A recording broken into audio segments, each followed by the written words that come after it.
Iron is essential for virtually all life on our planet. And of course, that includes us humans. Even though there is very little iron in our bodies, just a few grams, we could not live without it.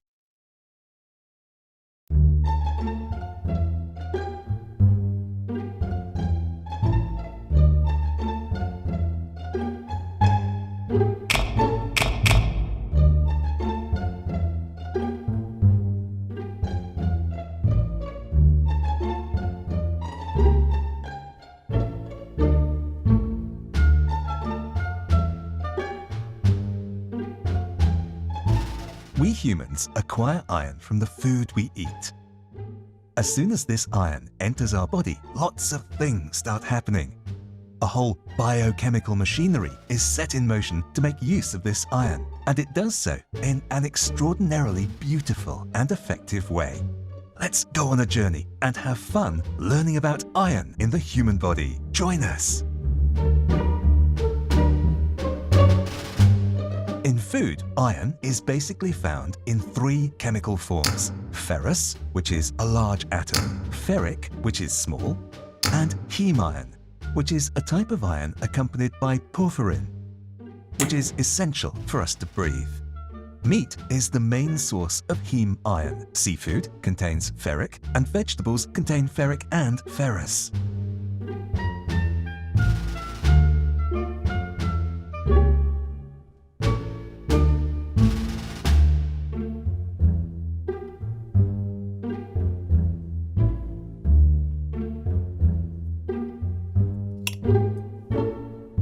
Let's imagine that we eat a piece of meat.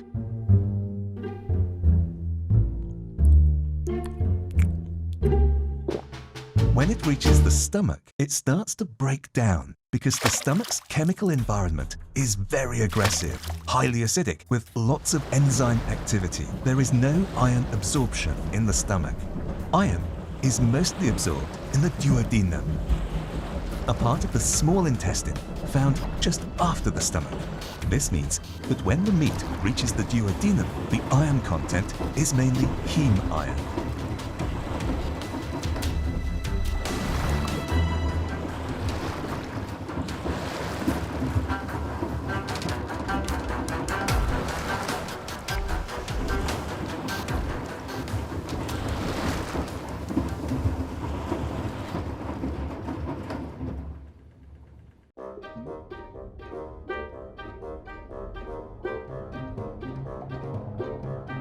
What happens in the duodenum? For the iron to be absorbed, it must enter the enterocytes in the duodenum. Enterocytes are the cells of the digestive system, and they absorb several essential nutrients in addition to iron.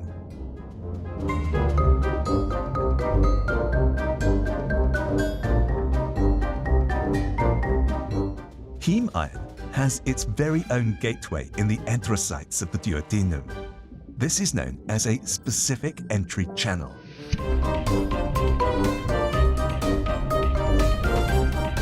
So, bit by bit, the heme iron from the meat is transferred to the inside of the enterocytes. It is absorbed. Good! This means that when we eat meat, we're ensuring that the iron will be easily absorbed. That's why people so often say, eat meat if you are deficient in iron. But what about when we eat vegetables? There is no heme iron in vegetables. Once iron has passed through the stomach and reaches the duodenum, it is mainly ferric, and ferric iron cannot enter the heme iron channel. Nor can it enter through another channel in the enterocyte known as DMT1. DMT1 is a gateway found in all cells through which some metal ions, such as calcium and even ferrous iron, can enter. However, ferric cannot enter. But the human body cannot let ferric escape, so it has a few tricks to absorb it. The human body has expressed a protein known as D-site B, which can transform ferric iron into ferrous. And it has placed D-site B right next to the DMT1 channel. So when ferric iron arrives, the D-site B protein converts it into ferrous, which can then enter the enterocyte through DMT1. Did you know the action of the D site B protein transforming ferric to ferrous and allowing it to be absorbed is also performed by vitamin C? That's why drinking orange juice, which as you know contains a lot of vitamin C, promotes iron absorption.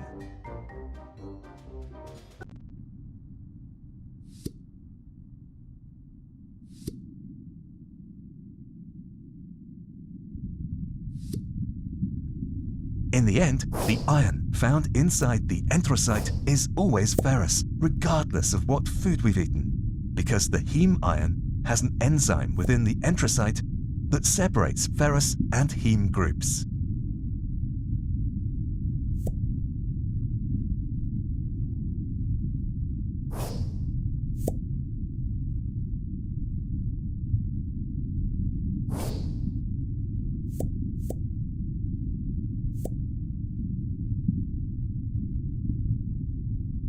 We're already inside the enterocyte. Now what? Some of this absorbed iron will be used by the cell to carry out several functions which require iron.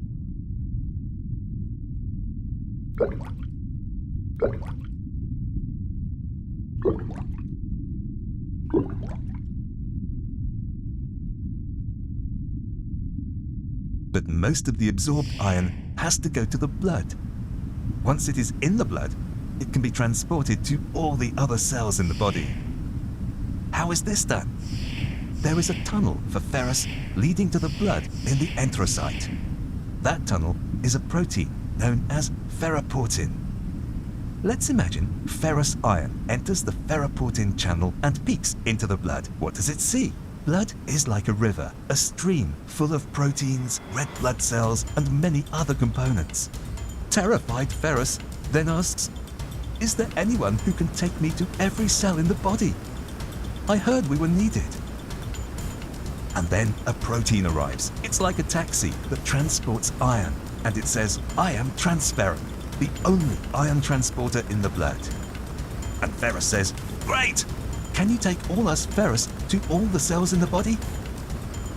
And transferrin says, "Yes, but there's a small problem. I have 2 spots available, but they're tiny. I don't think you ferrous can fit in there." "Oh no, so what do we do?" says ferrous. "So we can't jump in the blood. How are we going to get to all the cells?" And transferrin tells them, "I don't know. Let's see how the human body solves this." The body has taken and expressed a sister protein to D site B called hephaestin, which does the exact opposite of D site B. Hephaestin sits right next to ferroportin, and any ferrous that peeks in is transformed into ferric. And once it's ferric, it fits in the transferrin taxi and can be transported anywhere.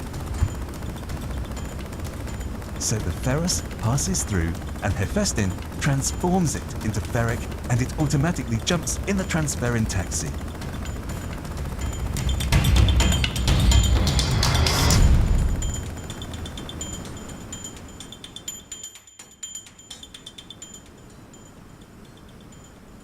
Let's continue the journey. Now we're in the blood, traveling in the transferrin taxi. Where are we going? Well, to the heart, for example, because all organs need iron to be able to function. Or, for example, to the kidney. So the transferrin taxis separate into groups to be able to take iron to all the body's organs. And also to the brain.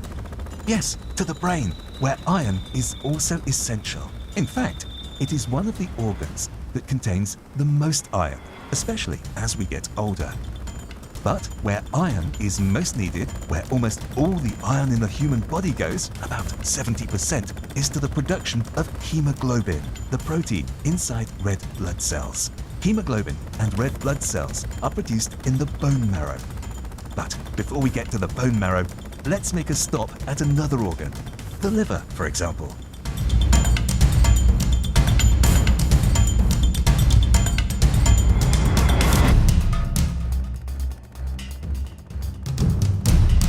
What happens in the liver? Well, like all cells in the body, the liver cells, hepatocytes, have a specific channel for transferrin to enter and bring iron.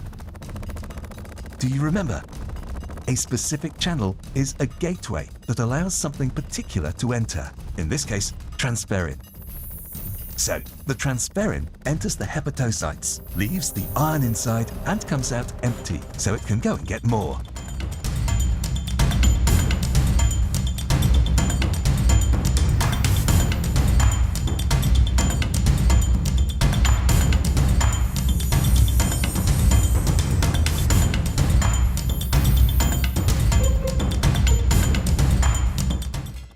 Once again, the iron in the liver is used for whatever the cells need. But now imagine that the hepatocyte says, "We've got enough iron for now. We don't need any more." What do you think the cell does? Throw it away? No! What do we do when we've got too much of something we need at home? We don't throw it away. We keep it for when we need it later. That's what virtually every cell in the human body does.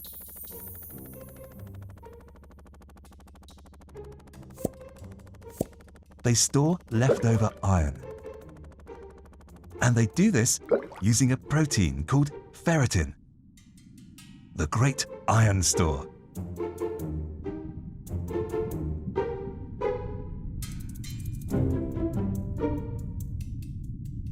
Ferritin is one of the largest proteins in the human body. It captures ferrous iron and amasses them in a large internal cavity in the form of ferric.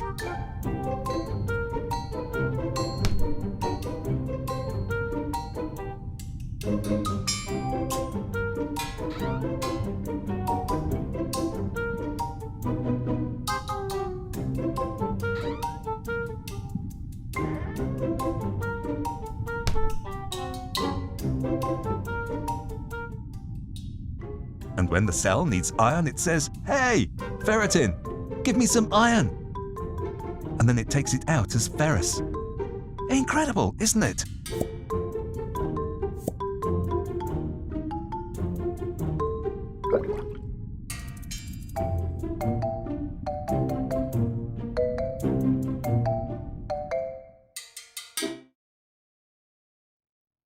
But let's continue our journey and head to the bone marrow. There, transferrins enter through their specific channel and leave the ions to be used to form hemoglobin.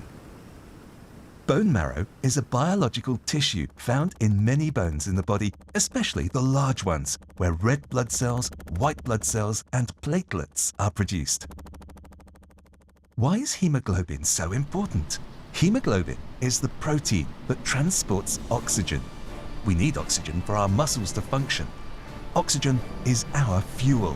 That means that when we lack iron, we lack hemoglobin, and we cannot transport oxygen to our muscles. This means we get tired and we have anemia. Each red blood cell has many hemoglobin molecules, and each hemoglobin has 4 iron atoms.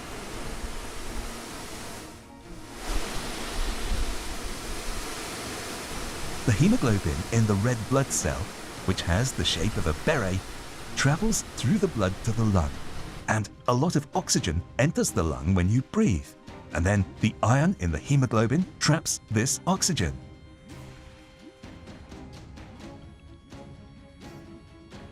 It leaves the lung loaded with oxygen and carries it to all the muscles in the body that need fuel to function. And once the oxygen is released into the muscle so that it can function, don't think that the hemoglobin goes away empty-handed. It makes the most of being there and captures the CO2 that the muscle has released after producing energy. Then, this CO2-loaded hemoglobin goes back to the blood and returns to the lung.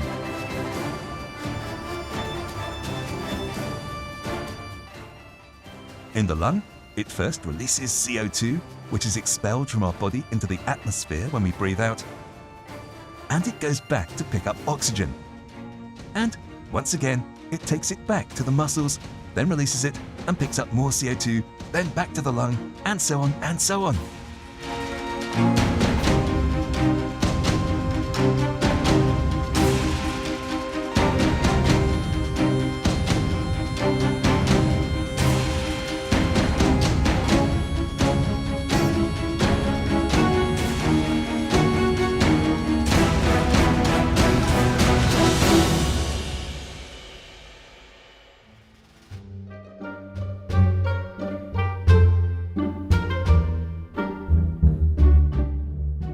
Without iron, none of this would be possible. We wouldn't be able to breathe. There would be no life. Thanks, iron. Thanks, human body. What a wonderful journey.